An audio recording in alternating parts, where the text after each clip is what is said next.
چې والذي نفسي بيده، چې په هغه ذات باندې مده قسم وي چې چا په قبضه او قدرت کې زما سا دی.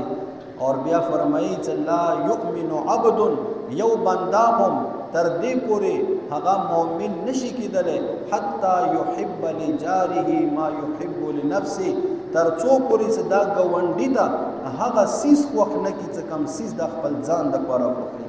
کم راحت، کم سکون، کم خوشحالي اور کم شیزونه د راحت هغه خپل ځان ته خوښوي، دا څه د ګاونډي دپاره خوښ نه کړي، نو دغه سړی کامل مؤمن دا نشي کېدلی. نن سبا مو تاسو دغه خپل ګاونډیتوب ته وګورو، مو تاسو خپل ژوند باندې غور او فکر وکړو چې آیا دغه تعلیماتو مطابق زمونږ او تاسو ګاونډیتوب دی؟ بالکل نه دی.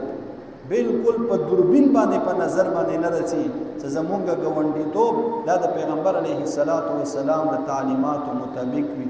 صرف خپلو خواهشاتو ته ګورو چې زمونږ خواهشات پوره وي، ګاونډي د په توپې ولګي. زمونږ زړه ارمانونه پوره وي، ګاونډي د خدای په اور کې وسوځي، بس د ګاونډي هیڅ قسم فکر نه کوي. نو دا به تاسو کتلی وي د مو تاسو په معاشرې کې چې کله ودونه وي، نو چې کله واده شي څومره غټ غټ ډیګونه مو راوړو کورونو ته، اور بیا دغه کورونو کې دغه ډیګونه ډنګو، او ټوله محله ټول ګاونډیان مو هغه په عذاب کې اچولې وي، اور بیا شپه ورځ ډلونه او څه ورنه پوښتنه وکړي یی چې دا خو خوشحالي دی. داسې خوشحالي باندې د الله اور ولګئ، دا به څرنګې خوشحالي وي چې ته خپل رب ځان نه خفا کړي. دا به څرنګې خوشحالي وي الله در باندې خوشحالي راوسته او دغه الله ته خپل ځان نه ناراضه کوي. دا به څرنګې خوشحالي وي چې ته خپل خوږ پیغمبر صلی الله علیه وسلم ورباندې ناراضه کړي. دا څه خوشحالي شوه؟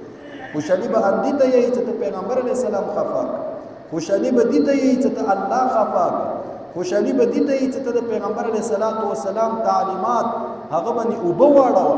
پیغمبر علیه السلام تا ته د خدي ولا څه طریقه ښیلې دي، تا باندې زدوره غوندې خدي راغله، ته ټول حدونه هغه کراس کې هر یو سړی د په تکلیف کې اچولی دی.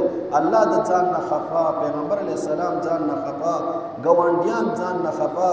دا خوشحالي ټوله 2-3 ورځې